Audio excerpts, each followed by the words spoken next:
Jake Muise, welcome to the show. Pleasure to be here, Stephen. Well, I'm very excited to have you here because I think our conversation today will offer a brand new perspective on eating meat and environmentalism and the Venn diagram of those two things, at least for some portion of my audience. And I have an interesting audience. You know, I have this audience, a lot of rock climbers listen to my show, and these are people who, on the one hand, are interested in health and performance and nutrition, and they've heard me talk about the paleo diet for years. You know, I've been talking about eating in an evolutionary aligned way and eating, you know, whole ingredients and whole foods that humans have been eating for millions of years. And that way of eating has changed my life and had a tremendous impact on me. And then on the flip side, you know, I, along with many folks in my audience, care a lot about the environment. We spend a lot of time in nature, and anyone who does that, you know, you start to appreciate these beautiful places that you get to recreate and hang out, and you want to protect them. And so when it comes to eating meat, there's always the environmental piece always gets brought up, right? Like the simplest kind of straw man argument is like cow burps are driving climate change. There's that. But then if you like dig into it more, it's maybe not that, but then like, you know, we're growing monocrops to feed cows and that's not great. And feedlots have all these issues and things like that. So yeah, I'm excited to dive into Maui Nui's story because Maui Nui is truly this unique situation where we have this intersection between health, nutrition, and environmentalism. And if you guys, you know, buy meat, if people listening buy meat from you guys, they're actually helping solve this environmental crisis. I don't know if it's too extreme to call it that, but this issue that's been unfolding for decades on the island of Maui. So I wanted to start off just giving you the floor to share the story of Maui Nui Venison and the origin story in particular, starting with these axis deer being brought to the island. What happened?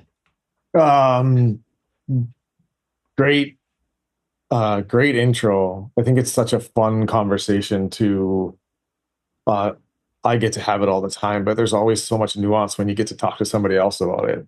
And so jump in at any time with hard questions or anything else.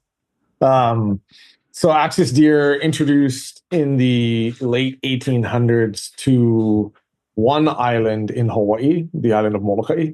They were brought in by the then King Kamehameha V, I believe. And they were brought in as like it was partial gift, but partial food resource. He put them in a very particular island for them to like proliferate and grow as a food resource, but without a clear understanding of like the collective impact. Kind of to start this conversation, because people may be familiar with deer in different places. One of the things to like tee everybody up with is axis deer are one of the few species in the world that can breed year round. So their population growth rates in Hawaii without predation and perfect weather is in the tune of like 30 to 35% a year. Whoa. And in most other places, doesn't matter if it's mule deer in your backyard or elk, you're talking about like sometimes no growth with winter kill, but like maybe 3 to 4%. So not only did these deer get put in like a place that is perfect for growth, but they introduced an animal that is like much more prolific than most animals. Yeah, if you think about that compounding growth of 30%, you know, that adds up. So I think it's an interesting place to start because a lot of what's happening in Hawaii and on Maui is very, very unique. It's not necessarily something that's happening in different places. And we hear that, like my wife translates old Hawaiian newspapers. Like we hear stories as early as like 1910, like them having to remove like thousands of animals from the forest only like 30 or 40 years later. We hear stories in like the territorial government and legislative sessions on like them destroying forests. Like this has literally been a 100+ year conversation of how do we manage these animals? How do we reduce total numbers so they're not creating such ecological like damage and issues? But more importantly, how do we use them as food? Because here's what's so interesting. Humans are humans are really interesting. And I think a lot of humans operate from a place of scarcity, right? Will there be enough? Will there be enough money? Will there be enough food? Will there be enough water? And when you introduce something that is so abundant and has like, and especially as a food resource that is like available to everybody. This is not like an animal that's like sitting on somebody's private property that nobody has access to. This is an animal that has like spanned entire islands. Essentially, like anybody can hunt it. There's this duality in thought process of like, it's clearly causing massive ecological damage, but it's such an abundant food resource when there are so few things in our life that are abundant. And it's this like duality in thought process that has been it's been part of the hardest part of the problem to solve in trying to figure out how we manage them and find balance. So I was introduced to this animal on the island of Molokai as a food resource. It was not introduced to me as an invasive species. It was introduced to me as this like amazing, I was only 20 at the time. So like first and foremost, like this amazing like recreational thing that you got to like partake in, that was an incredible food resource that fed everybody on the island, essentially. Were you a hunter? How did you get involved with this in the first place? Yeah, so great question. Growing up in northern Alberta, right up along the Northwest Territories boundary, we were 9 hours from another town. So like I ate moose meat and pheasant, like my whole life growing up, I ate wild game. Wow. And it was, it's interesting. I hadn't even thought about this. I think I'd only hunted once before. I wasn't actually a hunter, but wild game was like food. It's like growing up for me. So it was a food resource first and foremost. I think I became like a recreational hunter when I finally got to Hawaii, realized that like this thing was there and ended up like meeting my roommate who was from the island of Molokai. And I think it got more important really quickly after about, I think I was a volleyball player at the University of Hawaii. And I think your first 2 years, you don't take anything seriously. But in my third and fourth year, I was trying to make our Olympic team for Team Canada. And I like was really starting to focus on performance. And I was noticing when I had like a freezer full of venison and how I felt versus going to the cafeteria. And I remember like thinking like, I have to stop going to the cafeteria. Like if I'm going to make the gains that I need to, like I can't keep defaulting to whatever the mashed potato, like who knows what was in there. Right. How interesting is it that like until that age, like that's about the same for me. Maybe I was 25 before I started making the connection that like, oh, what I eat actually impacts me. It's when that light bulb turns on, it's the most obvious thing in the world. Like, oh, all the food I eat is literally what is making me. Like that's what I'm made of. That's my body does this amazing thing, which is it takes all these food things and turns it into protein and energy, and like that's what I'm made of. But before you have that realization, like you can go your whole life and just not even make that connection. It just doesn't even occur to you. It's so bizarre that we're so disconnected from food. And I think like getting plugged into a food system. So like think of like how terrible a food system in college is. Like you get credits and those credits are forced you to eat in these locations and you don't even really have like the means to work outside of that system to feed yourself. Right. And maybe that could be said for our entire system at this point, but right. So and remember like how big your dorm room freezer is. Like you're maybe getting 30 pounds in there to go along with like all the popsicles your like roommates want to eat. But I remember these cycles of like having it, knowing how much better I felt. Like I think it started initially with like my gut. Like my gut felt better and I would eat more of it. And then I was like, oh, am I recovering better? Do I feel stronger? Am I sleeping better? And when I started getting serious and like doing my own research about like, I need to be here to make my Olympic team and do these, like you just start paying attention a little bit more. So anyway, that cycle of, I could only go back and bring 30 or 40 pounds, and I knew I'd feel great. And so it started a cycle of like, I want to go back more often. And it really was the transition where like this conversation of Axis Deer for me was like, this is incredible food resource that I'm so lucky to be able to call on. And so it started this cycle of like, I just need it all the time. And I think like my relationship with this animal as an incredible food resource, I think has really built a lot of who Maui Nui is, and our like orientation to this animal, as not an invasive species, although it's doing like we'll talk about like pretty crazy ecological damage, but as like a food resource that we wanted to have more people, like have it be available to more people. Yeah, I love that. Yeah. Was your interest in going to that other island when you were in college as a volleyball player and participating in these hunts or whatever you were doing, was that connected to what you were studying? Like what sparked your interest in that in the first place? Yeah, good question. I think the interest was, what was the best word here? Pretty shallow to start. All my buddies, same thing, like you're 20 and 21. Like my roommate was from Molokai. I was then on the east coast of Canada. My family had moved to the east coast of Canada.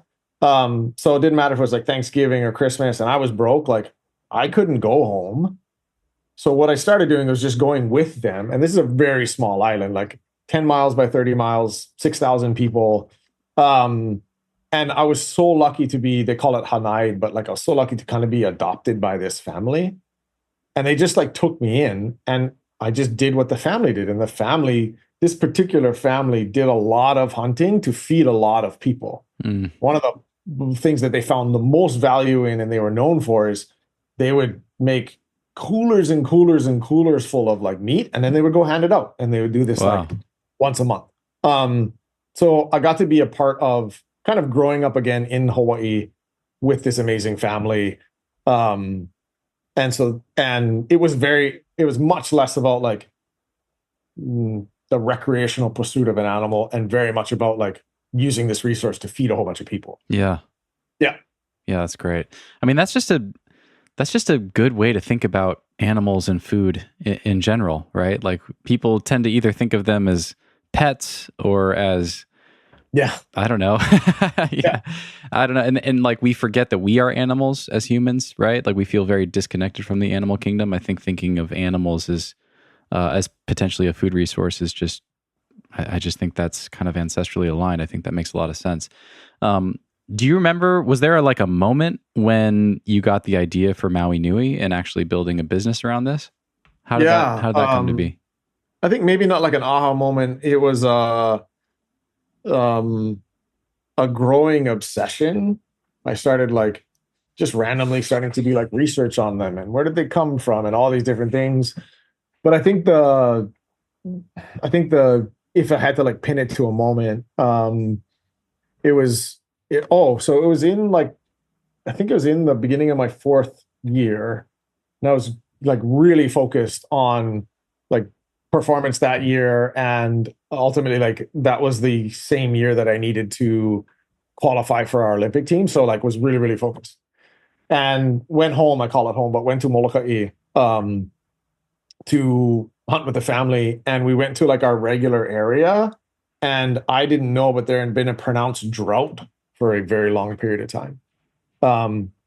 And came around the corner and saw all these animals laying down, and I was like, oh, great. They don't know we're here. This is going to be good. And realized very quickly, like, oh, they're not moving.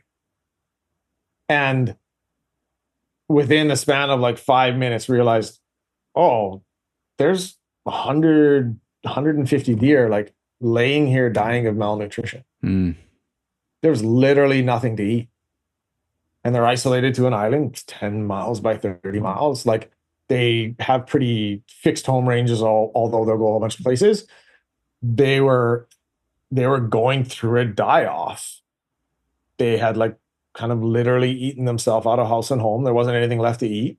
There wasn't like any like rain on the horizon. Like they were dying of malnutrition. And I just remember like, and so they weren't healthy enough to eat. we were concerned with like disease, and I was just like, wait, what? This is like this is how this resource is managed. And it was like the immediate realization, like, oh, we're not going to be able to do this. We actually had to go to another part of the island that still had like, we had to go way up in the forest where there was still feed. Um, but in these drier areas of the island, these deer ended up there being, so there's a pronounced die off. I'm sure 10 to 15,000 deer died. Wow. And that cycle, as I learned later, was what was currently the management tool. Just let them proliferate and do their thing until they eat themselves out of food, and then there's a massive die-off and they all starve. Yeah. Yeah, that's and so horrible. I was like, yeah, and you're just like, wait, you're like, but this is such a valuable thing for community, and this can't be the answer. And it was the answer for 140 years. Mm. So I think that's for me where I was like, it started that like small spark of, well, could there be another way? Mm. What would it have to look like so that like even in pronounced periods of drought, we had the tools and systems available to like harvest enough of them to find balance, with knowing balance would always be fluctuating. Mm-hmm. And I'm a bit of a crazy person. Like that was 19, 20 years ago, and have been like irrationally obsessed ever since. Yeah. Like, what is driving that? Like, just how do I solve this problem? We must find a better way. We're like wasting and losing an opportunity here with this food resource. Like, what do you think is the driver of that obsession? If I'm being really honest, I think it's like half and half. It's half. It is like, it's such an important resource to such a isolated community. We're the most isolated landmass on the planet. So it doesn't matter if you're thinking about food systems, food security, like all of these different things. And those have been exaggerated and very pronounced with COVID, and, you know, more recently with some pretty drastic fires that we've had about a year and a half ago. Like we are extremely, what's the right word? We're just always constantly at risk as the most isolated landmass on the planet. Maybe vulnerable, maybe. Yeah, vulnerable is the word. And then the other half of it is, if I'm being honest, is I love solving problems. Mm. And this is probably one of the most complex problems. It's the most complex problem I know of in how it integrates like the required systems and understanding and working with the USDA, but also understanding culture and community. Like the Venn diagram of what it takes to get this done every single month is crazy complex. And I honestly love working within that problem set and solving those problems.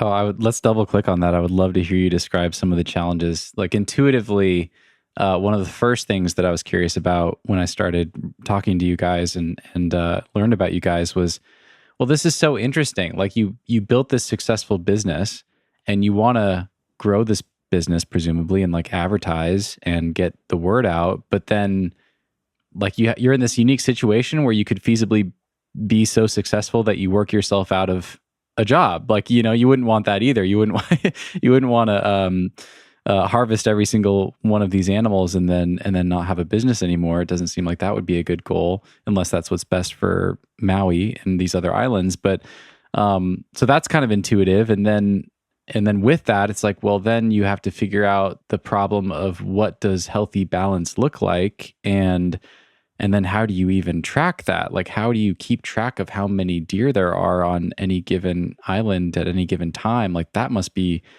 really complicated. These aren't animals that are, you know, fenced into your pasture that you can just go out and head count. Like, so how are you doing that? So those are some of the things that immediately like sprung to my mind. Like, oh wow, this is really fascinating. What a unique business. And then of course, you briefly mentioned the USDA. Like, you know, you can't just go hunting in the woods and then like build a food company around that has all of the certifications you need to sell food online. Like that's must be complicated as well. You're not like in a, you know, a slaughterhouse that OSHA can come and inspect or any of these sorts of things. So Yeah. so how does that all work? So anyway, yeah, take us through some of the problems and challenges that you face on either a daily basis or some of the problems that you've overcome along the way as you've been building this business. Yeah, I'll keep it to the big ones, or this is going to be a 10-hour podcast. So kind of the first major like problem solution is like defining and maintaining balance. And kind of what you alluded to is like, how are you going to do that without knowing? So what we've developed over the last now like 12 plus years is some of the most advanced mammal surveys we know are happening on the planet. I can talk through kind of like the whole origin, but I can tell you just where we are today, which is we have a full-time survey team that uses forward-looking infrared drones and artificial intelligence. We've built our own LLM like to help us plan, detect, count, differentiate. And you alluded to something which is interesting. You're like, oh, well, they're not like, you can't just count them. They're not just in a pen. We now have a livestock level understanding of axis deer populations. Wow. So about every 2.5 weeks, we rotate through our hundreds of thousands of acreage that we help manage. And so much so that last week, a rancher reached out. He's like, hey, I can't find this cow. I like went into our AI model, and I was like, in this pasture, in this thing, where was there a cow? And it's just like, there's your cow. Wow. And I was like, 3 days ago, the cow was here. And developing those systems, same thing, this like dual approach of tactically, you have to have that information to be able to like run a successful business that's trying to achieve balance, i.e., we don't want too many of them. We don't want like enough of them. We believe they have a place within our food system. But also on the other side of it, we have to be able to prove to community that what we're doing is responsible. We have to be able to prove like that this abundant resource we are not abusing. And that like you can't do that without extraordinary data.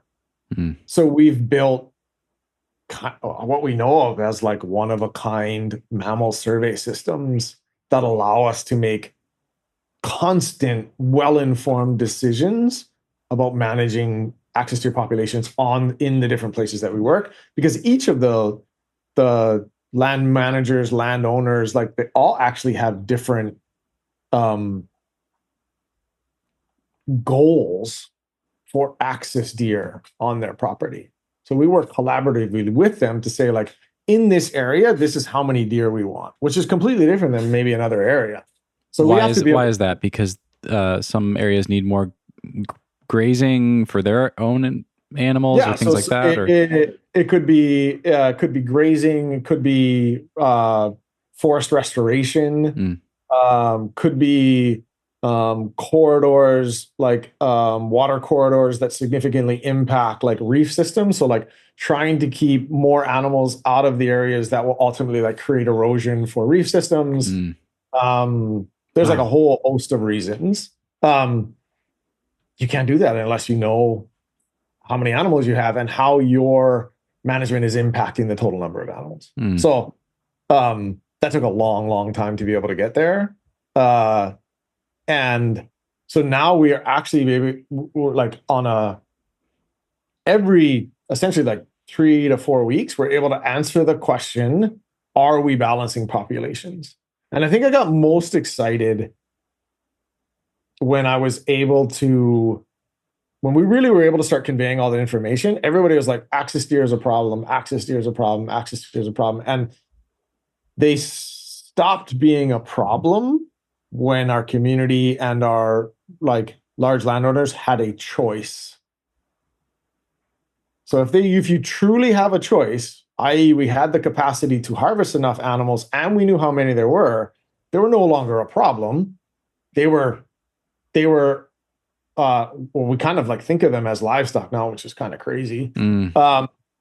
They now have the choice to manage that animal how they see fit. I see. And collectively how we see fit. So it's been a long time to build those things. But that same level of, I guess just obsession is the right word, has gone into like the harvesting systems and how we think about sharing with our community and how we think about branding and marketing and all the different things. We're trying to build something that's a little bit different. And it kind of happens on all the different levels of what we do. So I can jump into like whatever one of those like is most curious to you next. Yeah. It kind of all starts with really amazing data on like a landscape level. I want to ask one more question on that, and then I want to get into harvesting. And then I think the next thing that jumped out at me was, it sounds like you set aside a percentage of this resource for local community. And I would love to hear how you think about balancing that with trying to sell your product as a business over, I almost said overseas. I don't know if Hawaii to the lower 48 is overseas, sure. But yeah, you know what I mean? But yeah, so the one follow-on question there is, what did balance end up looking like? Like what makes you say, or how do you define that now? And how do you understand balance now? Because, there's kind of an infinite number of interpretations of that depending on what your priorities are, right? So yeah, what is balance simply reducing the number of animals to where they're not causing unsustainable ecological damage, or is it some other qualifier? Yeah, so I kind of think of it in three buckets. Like the first bucket, which we've already talked about, is like localized balance. What do each one of the people that we're working with need? If somebody's doing coral restoration in a 200-acre paddock and they need no animals in there for like that native tree to grow, that's like a localized balance, like objective that we're trying to achieve for them. Island wide, because we still are kind of in the category of like too many, the total population has to keep coming down. We are looking at basically deer per acre. So because they can like hop a 10-foot fence, wow, on like a landscape level, we're looking at, is the total density per acre decreasing across all, on average, across like all of the areas we work? And it is, like, it's slowly coming down, which is awesome. And then the third way I think about balance is kind of like long-term balance. Where do these animals belong in our food system?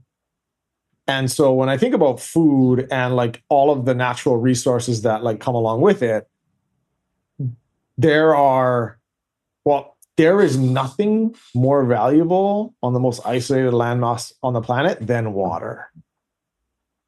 And our watersheds, so the high elevation areas of our islands, which collect all of our water, when axis deer populations and other ungulates, goats, pigs, wild cattle, when they're in our watersheds, they impact recharge by 50%. What does that mean? Forests, recharge. So those forests collect 50% less water. Wow. When there are established ungulates, when there's established animals in there, because they eat through the understory, and the understory is what slows, captures, and moves water into aquifers. Wow. So 50%. If I kind of like try and balance and quantify resources, yes, these animals are valuable and they're valuable as a food resource to community, but you're talking about tens of millions of gallons of water. Like, what's the price of a water bottle on the most isolated landmass on the planet? So we think about so long-term balance, we think about where is best for community and ecology and ecosystems, like where's the best fit for them? And that's in our food system. So it's in these like mid-elevation ranges that is where we grow all of our food and make choices about like what we grow to create food. And So it means they can't be way up high in our watersheds, and they need to be at densities within our food systems that they aren't having substantial ecological damage. So I don't know. I hope that answered your question. Like localized balance, like intermediate short term, like the big landscape level, like is total population starting to come down across all decision makers? And then long-term balance, where do they belong as food for community? Yeah. Do you think, like, do you have a bottom line that you've calculated or have in mind? Like, could Maui Nui Venison ever work itself out of business? So I think yes and no. Ultimately, that decision's not ours. The decision on, like, think about like a cattle rancher or somebody else, like they grow grass. And what they decide to do with their grass is up to them. And so we have cattle ranchers that have long-term goals to have very small populations of deer. We have cattle ranchers that are already reducing cattle numbers so that they can attract more deer with grass. How does that work? Do they get some percentage of we pay all of the cattle ranchers. Wow, incredible. So to a fault, 12 years ago when I started this, from day one, we made sure we paid the cattle ranchers a price per pound, or the large landowners we were working with this, because we believed they had value. And without that, there would have been no relative value to those people. Because we believe long-term they have a place within our food system, because we can actively manage them to areas that, like, you can make a choice to the overall number of deer. And so for some cattle, like for some ranchers, these wild grazing deer, which we have a livestock level understanding of, are more profitable than their cattle. Wow. They've just outsourced their job to you. Yeah. That's fascinating. And there are parts of our community that, like, they want to run a cattle ranch and they want to be cowboys, and they believe like that's fine. Like, that's the path forward for them. And we support that. We support whatever density they believe is most appropriate. And our job is to create as much value in that process. Doesn't matter if for somebody that wants potentially more deer and somebody that wants a lot less. And we will be right back. I finally bought a Chilipad, and I really mean this. It's the single best investment I have ever made for my sleep. I have the Chilipad Cube, which is essentially a thin temperature-controlled pad that goes over your mattress topper but underneath your bed sheet. Mine is about the size of a rectangular sleeping bag, but they also have larger ones for couples with individual temperature controls for each side of the bed. So if your partner likes it colder than you or warmer than you, this completely solves that problem. And it works. I've been falling asleep faster than ever. I haven't woken up hot and had to kick blankets off or any of that stuff since I got it. It really, really works. I like mine between 67 and 70 degrees, depending on the night and how hot it is. When I lay down on that thing, I can feel my body temperature come down, which is really important for sleep. But everybody's different, and the Chilipad has a huge range from 60 degrees all the way up to 115. So no matter what sleep temperature you like, this is a great option year-round. Use my special link in the episode description to save 20% off any of Chilipad's bed cooling systems. That's over $100 you'll save if you get the one that I have, and you'll save a lot more if you invest in one of Chilipad's premium sleep systems. They have ones that track your sleep and all sorts of fancy stuff. Again, use my special link in the episode description to save 20% off any of Chilipad's bed cooling systems. I wish you consistent, high-quality sleep. Thank me later. Gentlemen, I've got a question for you. Do you know what chemicals you're putting on your balls? I'm talking about underwear, and unfortunately, I hate to say it, conventional big brand underwear often contain harmful chemicals and toxins that can be absorbed through skin contact. God damn it, right? Now we've got to think about underwear. Well, Do not fear, because NADS organic underwear is the clean, healthy home your balls deserve. I recently needed to replace a bunch of my old ratty underwear, and I actually saw an ad for NADS on Instagram. So I figured, what the heck? I'll try them out. 100% organic cotton sounds great. I love them. Maybe you don't care about chemicals or fabrics or any of that stuff. I'm telling you, they're my favorite underwear I've ever owned. I'm a boxer brief guy, all black, because black is classy, makes me look more tan than I am, which I love. NADS are perfect. They provide enough support without being restrictive. They're the softest and most comfortable underwear I've ever owned. I use them to work out as well as for everyday wear. I have zero notes. They're awesome. They also have a classic boxer and a shorter cut trunk, if that's your thing. And they have a no-fly version of their boxer briefs. So pick your preferred flavor. Use my special link in the description below, or go to nadsunder.com and use code Steven to get 15% off your order. That's Steven with a V. Again, use my link in the episode description below, or go to nadsunder and use code Steven with a V to get 15% off your order. Give your boys the home they deserve with NADS. And now, back to the show. Okay, so let's dive into harvesting. I think anyone listening at this point that doesn't already know how this all works will just be raising an eyebrow going like, wait, what happens next? That you don't have a slaughterhouse. You can't use sheepdogs to get all the access deer to come in, for harvesting. So how does this work? Take me through it. Again, like another long 12, 14-year system that was built. But for everybody to kind of understand, we I get up at 8:30 p.m., make some coffee. Like, we do all of our harvesting at night. Why is that? Well, two reasons. One, food safety. The overall temperatures in Hawaii are, we get like a solid 25, 30 degree swing at night. Fahrenheit. So from a food safety standpoint, when you think about like how long the meat's out and what you need to do, like, you get a lot more time to work with food when it's cooler. Second part, axis deer are actually primarily nocturnal. So they'll hide or bed down most of the day in dense cover or small gulches. And at night, they'll come out into the open. So we actually have more access to them at night. So we have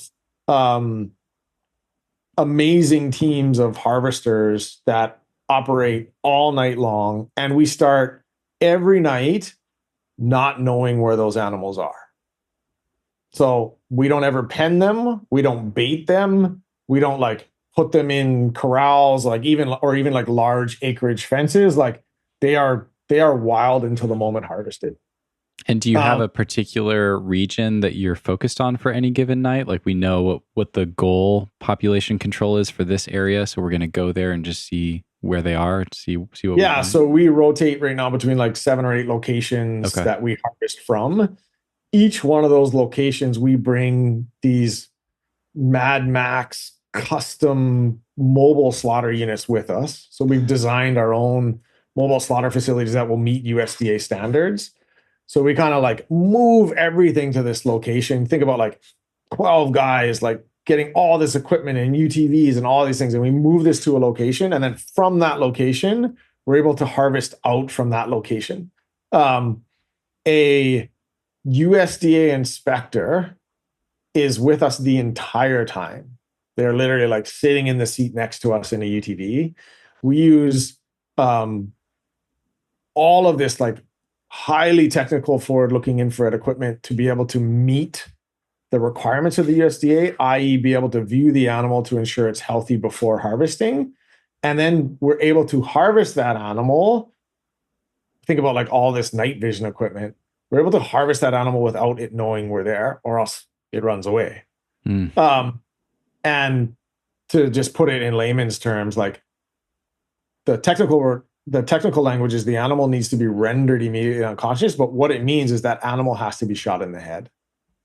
So we have to meet the requirements of a brick and mortar. So unfortunately, at a brick and mortar, what that looks like is a corral outside where they like move into a cow moves into a chute, it gets put in a press, its head gets held, and then somebody like shoots that cow in a facility. Not like the level of stress and what that does to the quality of that food as that animal is dying has a substantial impact, like, and is obviously like not anything we support, and it's why we've designed the systems this way. Just this massive cortisol release. Huge cortisol spikes, using up lactic acid that like turns into actually like antioxidants for you. Like the whole science of like stress and meat is extremely complex and getting more known every day, which is really interesting. We can share. We did an in-depth metabolomic study with Utah State University that actually clearly showed the antioxidant markers for what happens when an animal dies under no stress. Wow.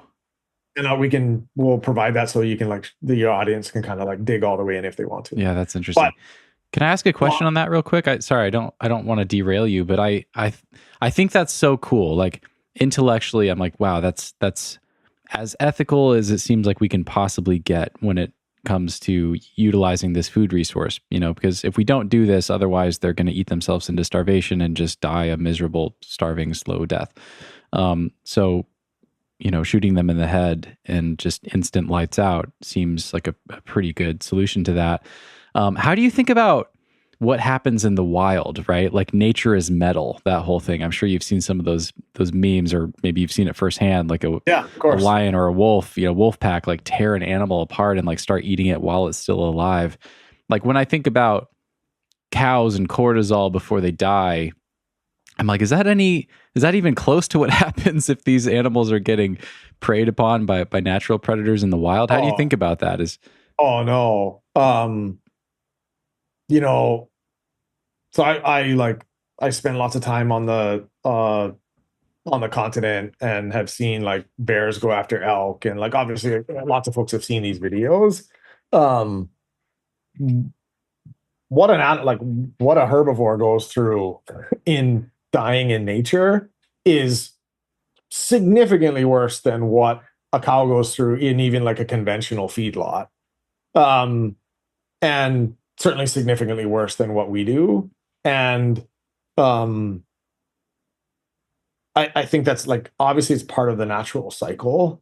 And predators like are very particular in how they like tear down an animal. Ultimately, it sounds like gruesome, but like the reason you see it is they're actually trying to get to those internal organs as quickly as possible.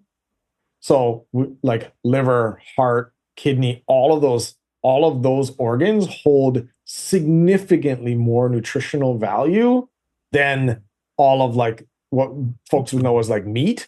And so predators, when they do this, it sounds like terrible to talk about. Like the reason they are like kind of eat an animal alive is because they're fighting for those nutrient dense portions of the animal, which is again, like not a fun topic to talk about, but like something we've really learned in as we've tried to figure out like how do we use all this animal to the fullest. Those internal organs are extraordinarily nutrient dense, to the tune of like they are the original multivitamin. And ancestrally, like that's why we always ate them, and that's the same reason predators go after them, unfortunately. That's a great response. So what I'm hearing there, in addition to the obvious, is that by minimizing cortisol with harvesting, you're allowing yourself to utilize all the muscle meat and the whole animal and just get the highest nutrient quality you can with everything and not just the organs. Yeah. Okay. That's cool. I remember early on, like even after some of the first USDA harvests, them being like, hey, this would be way easier even if you stuck them in like a 400-acre pen. And it just wasn't the right answer for us. Like we were like, how do we design systems that allow this animal to be wild until the moment's harvest, and not systems for, a few deer a night, systems for tens of thousands of deer over the span of a year to actually balance populations. So always having that kind of end goal in mind really developed like systems iteration experimentation that like, oh, we had to get here. And it took years and years and years to develop those systems. But the foundation of that was that animal gets to stay wild until the moment harvested. Wow. And if the system doesn't work properly, it runs away and we don't get an opportunity to harvest that animal. And that's just part of the system. So we cover, on a UTV, we'll cover 50 plus miles in a night. An average person on our team will, like, to retrieve animals, will end up like personally hiking over like 2,000 pounds on their back on, you know, like varying terrain from like razor sharp lava to knee-high wet grass to like forests. We've had to develop like, it's almost like, and I'm glad I had like a sports background. We've developed like athletes and training schedules and like exercises. Like we brought in some of the world's like best trainers to like develop exercises so that like when a guy has 200 pounds on his back, he has to be able to go fast enough to continue to move harvest around. Like we only get a 6-hour period. We get like a 6-hour harvesting period with the USDA to go from, we have no idea where these animals are, to 90 deer clean in a freezer, transition to food without a hair on it and like a USDA stamp on it. Wow. 12 guys. Well, so one team like only has 7 right now. Like it's extremely difficult, challenging, rewarding to be able to do on a nightly basis. But to build a business where your raw material wants to run away from you, like think about any other business, like got a Yeti box behind me. If like all of the plastic polymer that Yeti needed to like, if they had to go like run it down in a field somewhere. Didn't know where it was. Yeah. Makes building Yeti boxes a lot harder. Yeah. Again, kind of coming back to one of your original questions, like it's so interesting and intriguing and challenging. And on top of it, we're dealing with one of the smartest animals. So we have to be ultra sensitive to how we condition them through our activity to what we're teaching them. So like we are like looking at like through both the survey model, but we collect obscene amounts of data every night on like where we're seeing them, what was the occurrence, how many animals did we see, how far were they from the road. Like we have to also track what we're teaching them, like unintentionally, to not make our life harder, 2 years from now. Right. They hear the sound of an ATV and they know to go. Yeah. So we are switching. Like we're varying locations by electric UTV, gas UTVs. We're varying locations by like drone size and relative noise. We're varying locations by like caliber of rifles. We have areas where like guys aren't allowed to talk. We're incorporating like air guns. Like it's complicated. Wow. But we do all of that, which is really cool. And honestly, probably unintentional to start. All of that is what actually translates into like super nutrient dense food. All of those system requirements, all of the thought process is actually what makes the animal so nutrient dense, allowing it to be wild, allowing it to like traverse, 5,000 different like elevation markers to like get whatever plant it wants, and wild until the moment harvested. All of those systems is what makes it such a great product. And we didn't know that was going to be true when we started building the systems, but now we know how important those systems are to produce such a great product. And it points to, I'm sure it'll come up eventually, but like regenerative agriculture. Yeah. Regenerative agriculture is just, are you willing to obsessively care for your place to make it as healthy as possible to produce nutrient dense food? Yeah. And that requires just a whole bunch of extra work in order for that to happen. And so we can think of it the same way with us, is like we put in a whole bunch of extra work up front to create nutrient dense food. And that's kind of how I think about, for us, we call it the nutrition of place. But that's what I think of regenerative agriculture as, is like it's nutrition of place, and how well you care for your place is how nutrient dense your food will be.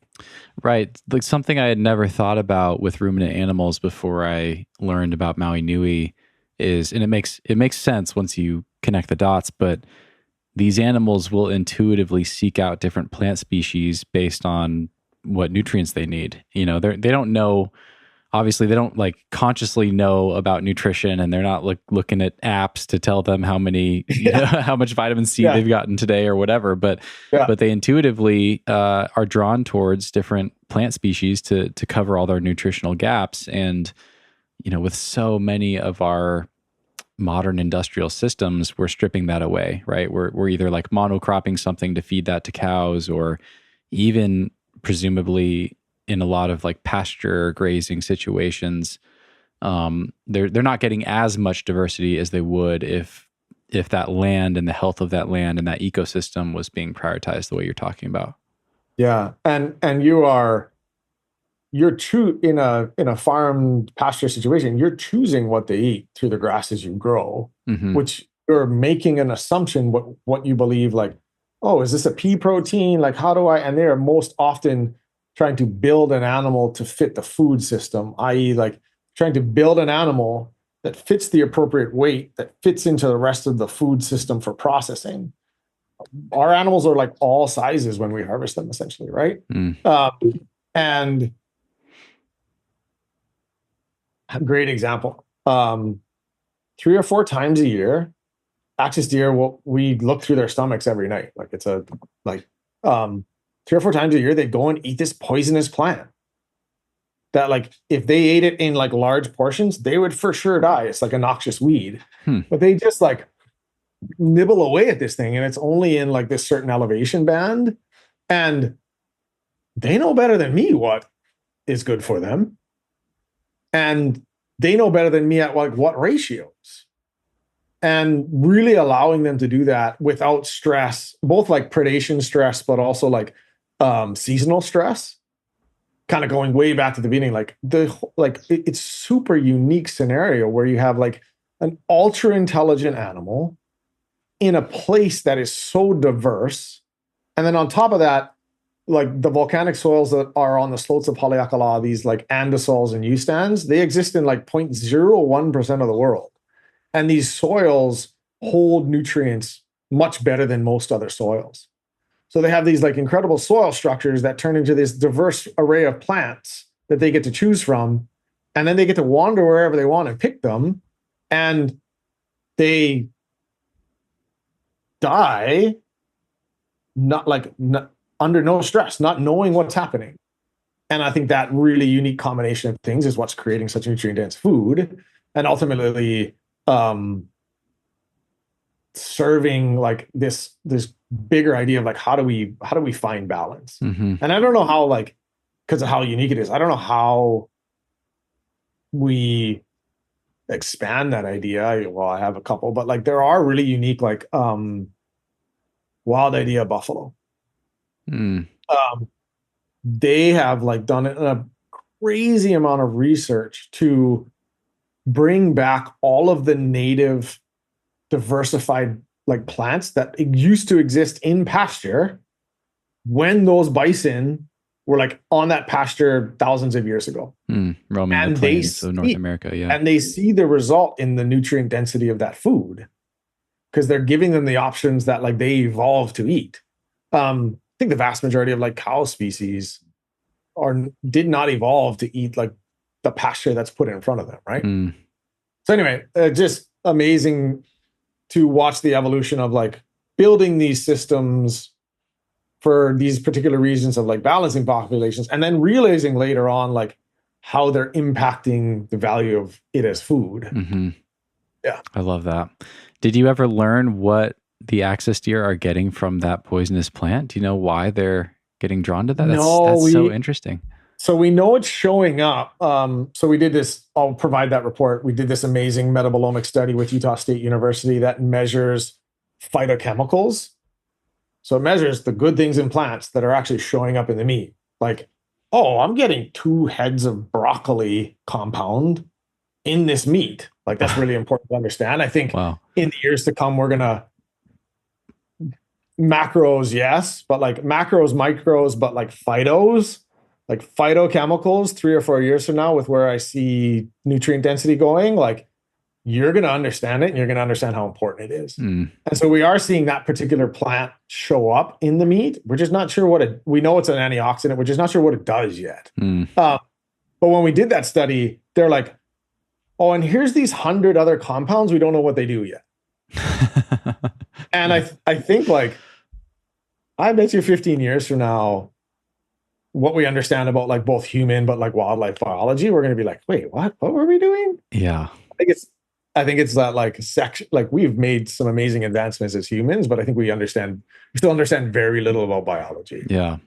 I love that you highlighted that. Yeah. That just makes me think. I rail against processed food all the time. And I recently did an episode against seed oils. And it's just fascinating that people will, passionately defend things like that. And I'm just sitting here thinking like, you guys, like we literally invented this stuff in 1911. Like we've only been eating these things for less than 120 years. So what are the chances that like that is healthier for humans than the saturated fat that's in these animals that we've been eating for millions of years, if they're raised properly? But then it's important to think about that as well. Like a cow that's fed the scraps from an industrial agriculture system is not the same as a cow that's grazing on like native diverse plant species and things. And so I think it's so cool that you guys are paying attention to things on that kind of level. Man, there's so much I wish we could get into, but I want to focus the remaining time we have on a couple things. So you're describing your team. I mean, you guys are like the Navy SEAL of like Navy SEALs of food harvesters or something like that. I'm picturing like this kind of like SWAT team, like Navy SEAL, like operation going down. And I think I remember hearing, maybe it was from the conversation you had with Tim Ferriss, that you guys work 7 days on, 7 off with these teams. Yeah. Is that right? So what has this, what am I trying to ask here? I get, you're a D1 athlete. You have this history in volleyball and athletics. What are some of the keys to being able to perform at a high level for 7 days in a row? And what have you learned about your own, health and making sure that you're recovering and able to sustain high output like that? Sleep. I think, really lucky to have close relationships with Andrew Huberman and Peter Attia and like, all of these really interesting people that are starting to like, again, continue to discover more about biology. And we've actually been a part of a few really interesting studies on sleep. And sleep for our teams is like the number one driver of performance, especially because like you're shifting your like cycle to like this night cycle. So how we understand nocturnal for a week and then you're normal for a week. Yeah, that sounds brutal. Which is part of why we create that schedule, because we want to give them enough time to like transition and then like clearly go back into a good circadian rhythm, that like a really healthy circadian rhythm that allows them to like fully recover and be ready for the next week. So like they get full salaries, full benefits. We give them lots of vacation time. They work less than half the year essentially. And prioritizing their health is ultimately what drives performance for us. So when they're working with us, like they're 7 days on, we've got, think of it as like a university dorm room plus like athletic facility. So we've got like all these tiny homes that are like blacked out and they have AC. We have like the right types of lighting in their enclosed areas. We've got cold plunges and saunas and like massage. Like we're prioritizing like what they're eating. We're making sure to include like large doses of creatine when they wake up to engage like a lot of that brain activity and health and make good decisions. We're like driving them away from caffeine and pushing them towards like complex carbohydrates for like better decision making. Like Jeff Byers, founder of Momentous Supplements, is like a good buddy of mine. They brought in their team to help us like optimize them as athletes. And guess what? You get a lot more deer that way, versus a guy that's going to wake up, Monster Energy drink, and just like hope for the best. Because they have to make, in a 6-hour period, to move as quickly as they do and make as many like precise decisions as they need to go from like no deer to 90, moving like a 50 plus miles. Like, you need like to be perfectly fueled. And I would like think this, like, I only remember like climbing as a kid, but geez, one bad decision as a climber, you have to like, again, like you guys have to be like ultra focused on this very particular performance period, that you have all of the right inputs to make good decisions for the next 45 minutes, 3 hours, whatever it is. So we think of it the same way. So they obviously get to eat as much venison as they want. We definitely prioritize a lot of protein as a function of recovery. We give them really like good justified carbohydrates. So at the beginning of the night, they're like eating tons of sweet potato or ulu, or like we pay for and like take care of a lot of their food, because they're a lot of them are like in that 20 to 29-year-old range. And given their own like choices, they're gonna grab a Hot Pocket or something. Yeah, it's just you back in the dorm room in college. Yeah, exactly. So I know what that is. But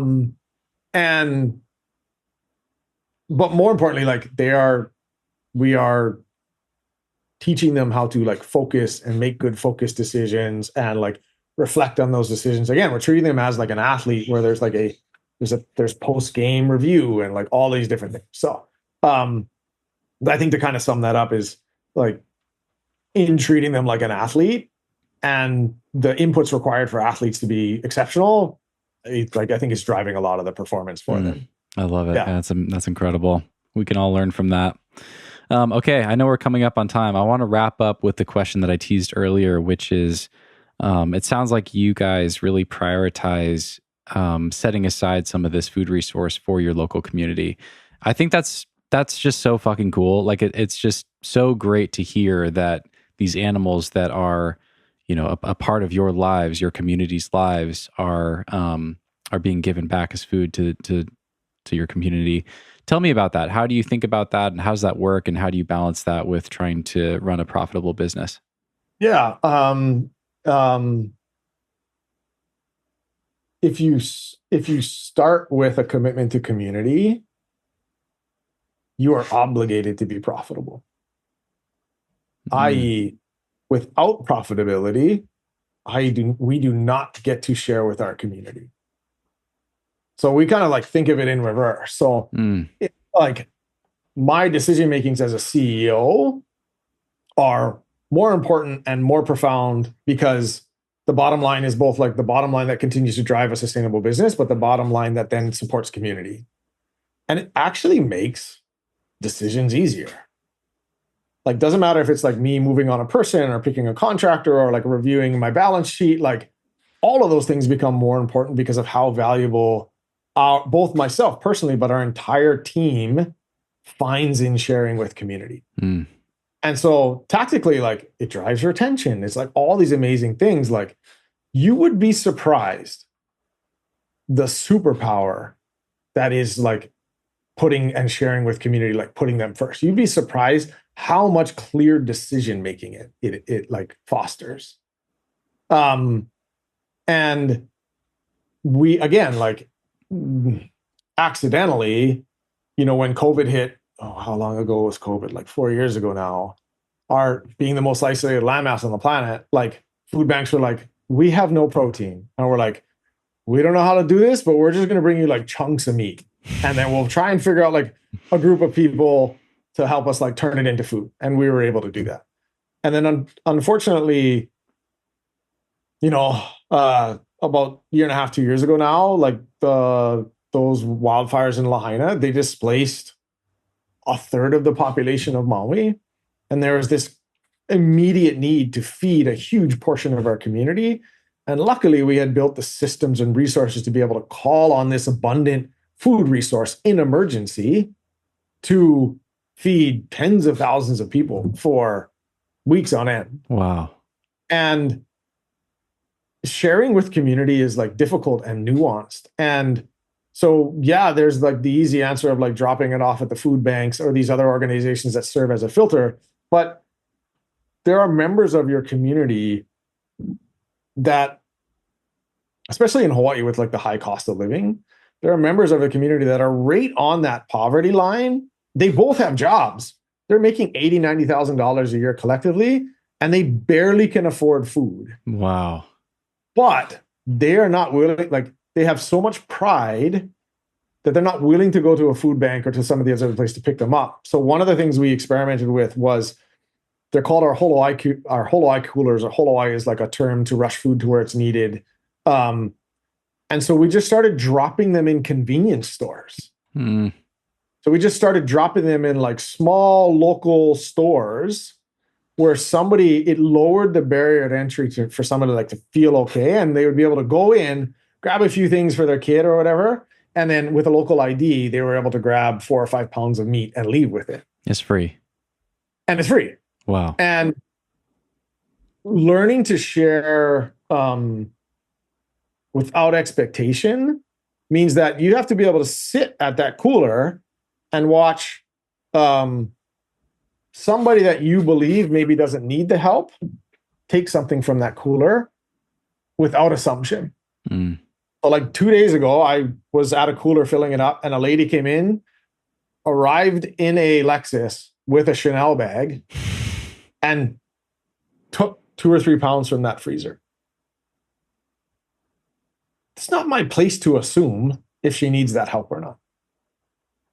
But it's our job to make sure it's in a place that somebody that like usually wouldn't ask for help is able to like help them like continue to like serve their community or their family. And so we've tried to learn different ways to share that actually serve the whole community.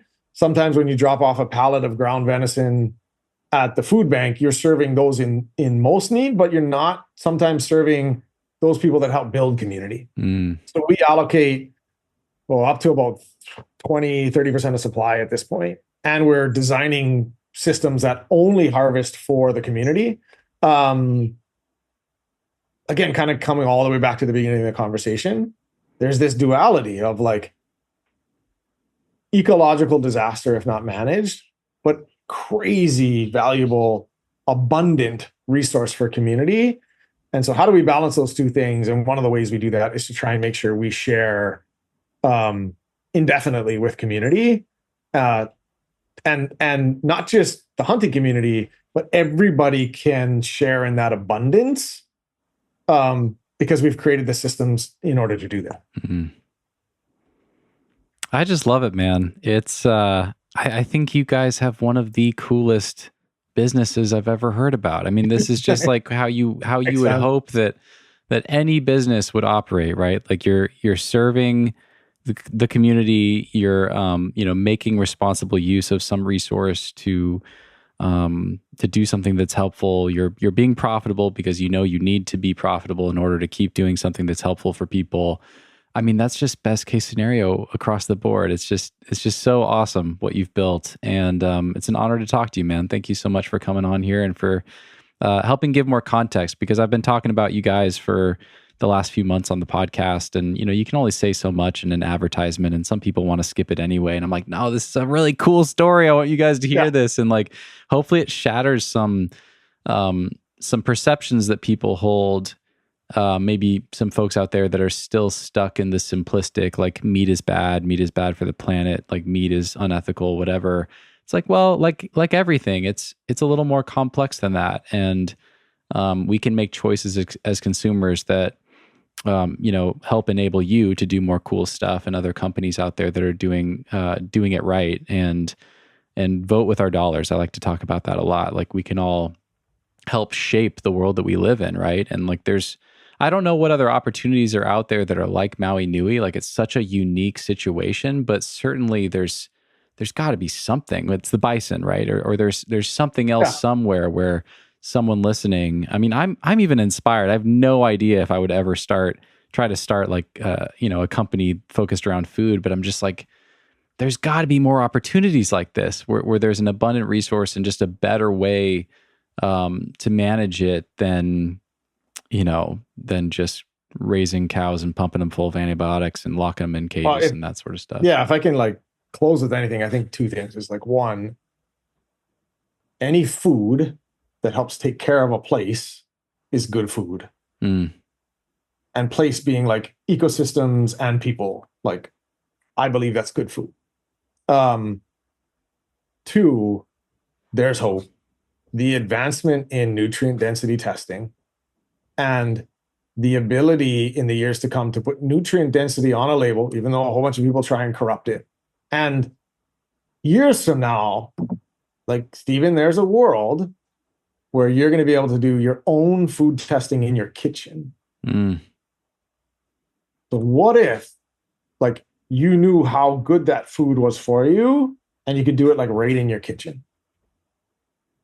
You're going to make like the choices you make based on like how nutrient dense that food is, which means how well cared for a place was.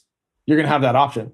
That is going to completely shift our food systems. Yeah. And rather than chasing a commodity to the bottom to make as many as you can for as cheap as you can, people are going to be able to care for a place, make super nutrient dense food localized. And that will change how both we interact with our food, but how we see food. And it's coming. I love that. It'll really change the way food serves community and us. And I'm so excited for it to get there. Oh, it's beautiful. How funny is it that we need to develop super advanced technology? Like, I'm imagining being able to like prick my finger in my kitchen and like, something tells me like, this is what you're deficient in, so eat this because we already measured the food in your fridge. Like, we have to do all of that just to get back to these access deer. Yeah. And what they just know how to do intuitively. Like, we're so disconnected from our intuition. You either have to go like all the way back to true paleo. Yeah. Like, you're going to get it yourself. Yeah. In the woods, living in the woods. House, yeah. Yeah. Or we got to go all the other way to tell us to like, sci-fi. Was this thing well cared for? Is it nutrient dense? So I can make decisions about like purchasing. Yeah. Yeah. There's a messy middle in there, and I'm sure there always will be, but giving anybody like more tools to make great choices about food is going to be a good thing. I love it. Awesome. Well, okay. I will link to the resources that we mentioned for folks that want to read some of those reports and do a deep dive. I'll link to all things Maui Nui and Jake Muise in the show notes as well. Is there anything else you want to share with people before I let you go? No, really appreciate listen to several of your episodes. Love like that you move out past climbing. I think they're all really important conversations. And appreciate the opportunity to share a few stories. Oh, I appreciate it, man. Yeah. Honored to talk to you. Thanks again for doing this. And for everyone listening, hope you enjoyed that. Again, I'll share links to everything in the episode description. Much love to all you guys, and we'll see you next time. All right, what did you think of that, my friends? Did it change any of the beliefs you hold about eating meat and the environment and what it means to be ethical with your food choices? If it did, I would love to hear about it, and I would love it even more if you shared this episode with a friend and used it to strike up a conversation. My main reason for doing this episode is to help spread awareness about this brand that I think is doing really cool things in the world. I want to support these guys. So share this episode, talk about it, and I'd love to hear what you took away from this conversation. And if you want to try some venison, head over to mauinuivenison.com/Steven to save a little money on your first sample pack and to try out some of my favorite products. Their meat sticks are an amazing source of protein if you're on the go. They're my favorite meat sticks that I've ever had. And the fresh cuts and ground venison that you'll get if you get a starter box are amazing. I've been using their bone broth to make bone broth rice lately. Just cook a big batch of rice in bone broth instead of water. I love it. Great way to get some extra collagen. Makes the rice super tasty. Yeah, I highly recommend giving that a try. Before you go, a quick little reminder to check out Chilipad if you don't have air conditioning or just want to level up your sleep game. I don't have AC in my little cabin in Washington. It gets really hot here. It's in the 90s today. And the Chilipad Cube has been a total game changer for my sleep on these warm summer nights. Link in the episode description below for 20% off your own Chilipad. And gentlemen, be sure to check out NADS if you want to restock your underwear drawer. These are 100% organic cotton underwear. I like their boxer briefs in black, but they have several styles and colors available. These are the most comfortable underwear I've ever owned, and you can get 15% off when you use code STEVEN at checkout. That's Steven with a V. Links to everything in the episode description below. Thank you all so much for listening, and we will see you next time.